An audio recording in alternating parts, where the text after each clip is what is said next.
Hare Rama Krishna, Hare Rama Krishna, Hare Rama Krishna.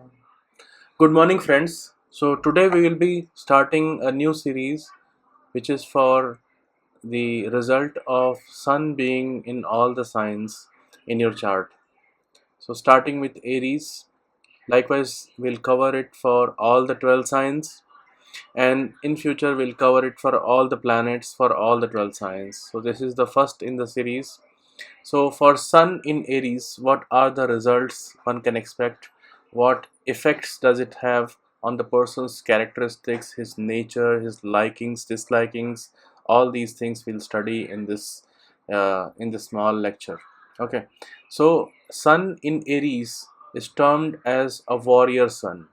It's a warrior sun because it gives a warrior like nature, a warrior like physique, a temperament of a person who is fond to go in the battle. And why it comes to that, let's see. So when it comes to Aries, the kind of nature that the person has got, because first of all, sun is exalted in Aries. Aries is the sign of Mars, and sun is friends with Mars. So, being friend with Mars and being exalted in the sign gives all the good qualities of Mars and Sun onto the person who has exalted Sun in the chart, that is, Sun in the Aries. And the nature that it gives to the person is very fierce and courageous because it is there in the sign of Mars, and Mars imparts all its qualities to Sun, bringing the fierce and courageous nature of Mars, because Mars is very fierce, Mars is very courageous, he is very risk taking. Being dutiful and righteous, because Sun is a sattvic planet, and being exalted means all the sattva, all the sattvic nature, the not Somya, sattvic, okay, all the good nature, doing the religious task, being very dutiful, that thing comes from the sattvic nature of Sun. Also, if you see, the Mool Trikona of Sun is there in Leo, and for Leo sign, it is the ninth house where Sun is exalted, making it like from the Mool Trikona, it is the ninth house, making it the very righteous, very dutiful, because ninth house stands for righteousness, ninth house stands for the duty that one has. So that makes the person very dutiful, very glorious, powerful, and influential. The sun is the most glorious thing, most powerful thing in the universe. When the sun comes, then all the things in the world rejuvenate. All the plants, animals, even the human being, everything comes to life, because when the day starts, everyone starts going to the office and starting their daily chores, starting their important activities. So, sun is the ultimate influential thing, ultimate influential source in the world that rejuvenates, that rekindles everything. So if sun is exalted in somebody's chart, that also makes the person very influential and very powerful. He has the royal demeanor because sun is the king in the Saur Mandal. Out of all the nine planets, sun represents the king. That being said, sun being giving the highest, being the Ucha Rashi, it gives the kingly demeanor to the person, extravagant and cannot save the wealth. Being righteous, he is interested into helping others, because the access of sattva makes the person be compassionate towards others and helping others, making him charitable.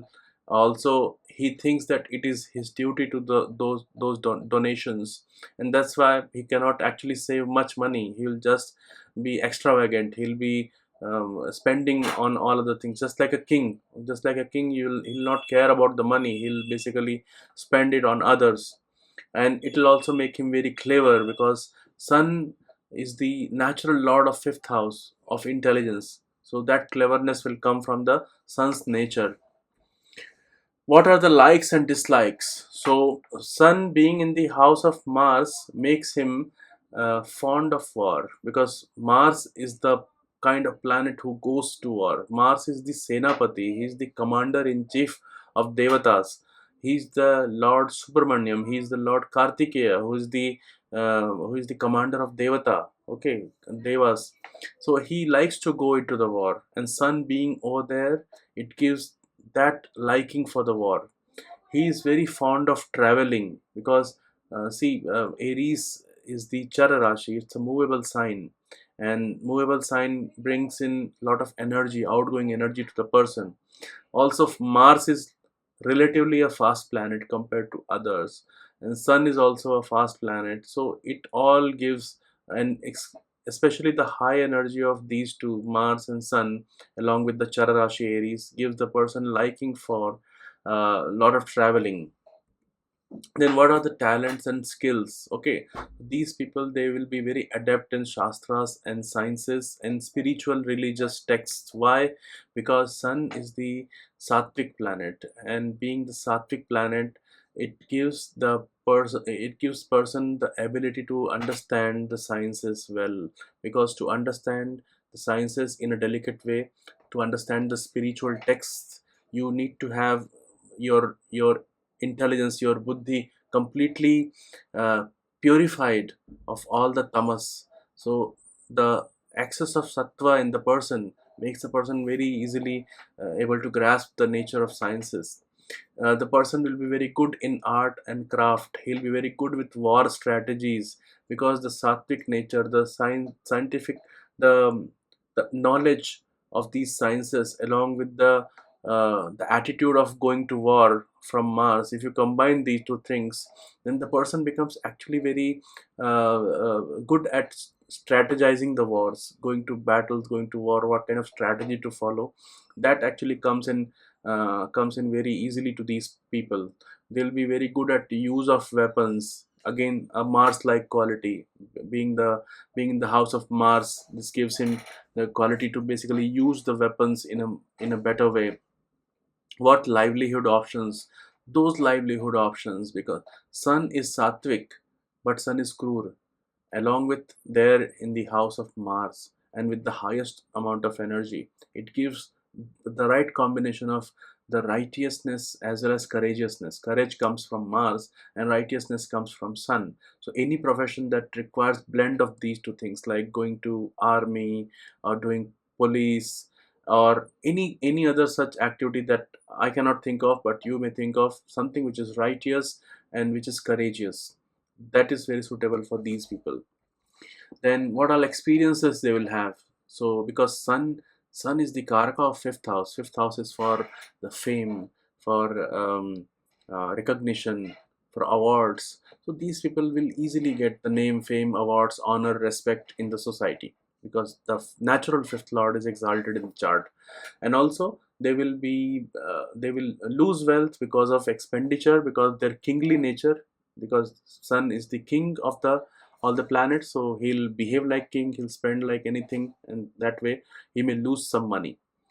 Then physical characteristics. So coming to physical characteristics, sun is the one that causes pitta, a lot of agni, fire element is aggravated because of sun. Also because of Mars, fire is aggravated.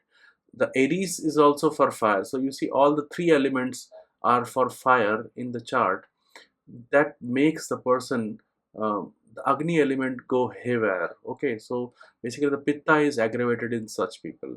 They have a Pitta nature. It could be lot of acidity, or there could be problem with the blood impurity. Blood impurities are also caused by the excess of Agni in the system. So they should be using things like which will cool down their body, cool down their fire within.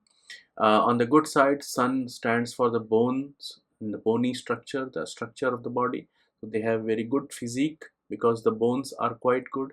Mars is good for them because obviously in the sign of Mars, sun is exalted. So Mars represents the bone marrow. So bone as well as bone marrow, uh, they both are very good in these people, giving him lot of strength, lot of stamina, lot of endurance. Okay, the physique will be good, at least from the bones and bone marrow perspective. The bad part is that they will be highly acidic in nature. A lot of bilious disease could be there.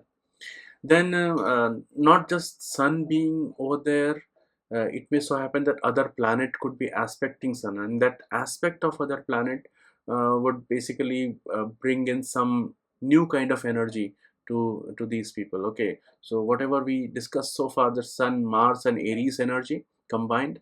Now if we see that moon has come and he is now giving the aspect to sun, then basically the nature will slightly differ. Okay, so now with the moon is the Soumya planet, especially when he's aspecting sun, that time he's 7 degree apart, which is the time of Purnima. So moon is very sattvic in this time, and he's complete, so it is giving he is giving 100% aspect to sun. And with that, the some Soumya nature of moon will come, so the person will become very the physique will become delicate. Okay, the delicacy, the delicateness or softness of the physique will come from moon, but the strength and endurance will still be there because of sun and the Mars. Okay, the person will become very charismatic. Okay, he'll become very charitable to very dear to women because of the Soumya nature of the, see, naturally when Mars, sun and such fiery and fierce energy is there, the person's face will look like the commander in chief. Okay, he'll look very cruel. Okay, but if moon's aspect is there, then the person will become kind of soft, so he'll become very dear to women when moon's aspect is there, and he'll become very charitable because of softness of moon.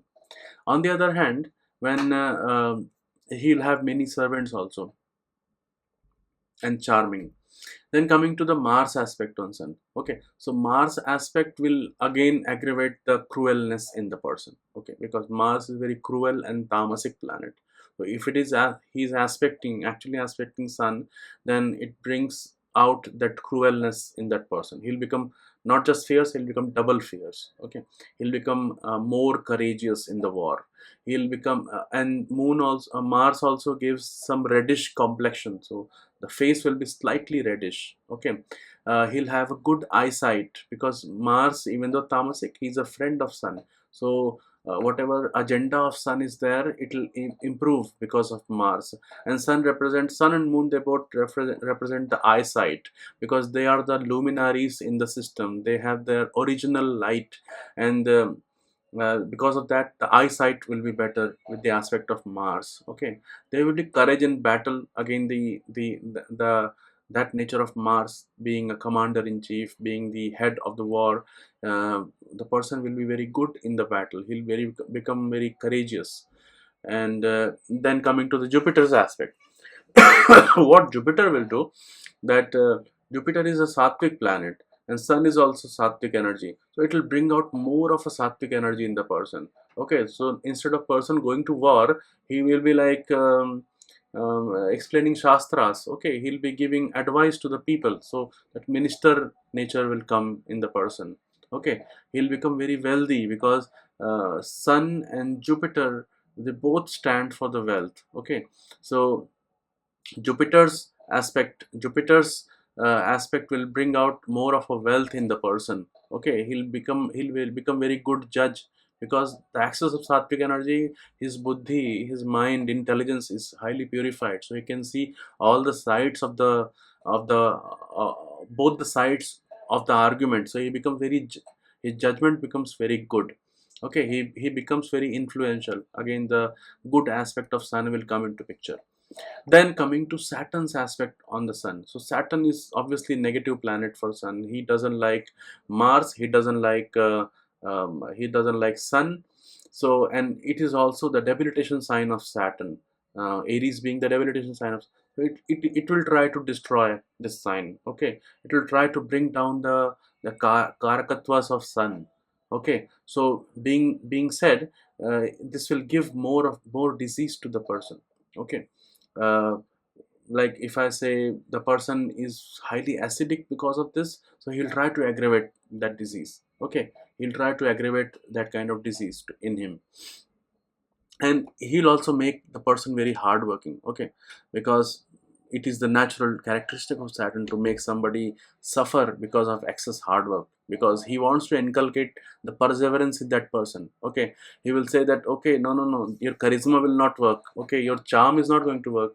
If you work hard, then only you'll get the result. The Saturn's aspect on Sun will basically make the person hardworking. So if you have this combination, then make sure you work hard, because your words will not count that much. Then he'll be dull witted. So the wit or the intelligence which was coming from the fifth house, fifth lord, natural fifth lord exalted in the chart, has come down, because Sun is the enemy of Saturn, and Saturn is also enemy of Sun. So Saturn is trying to reduce the karakatwas of Sun, so he will make him bit dull witted. That otherwise he would have been very intelligent. Okay, so that's all I think in this chart.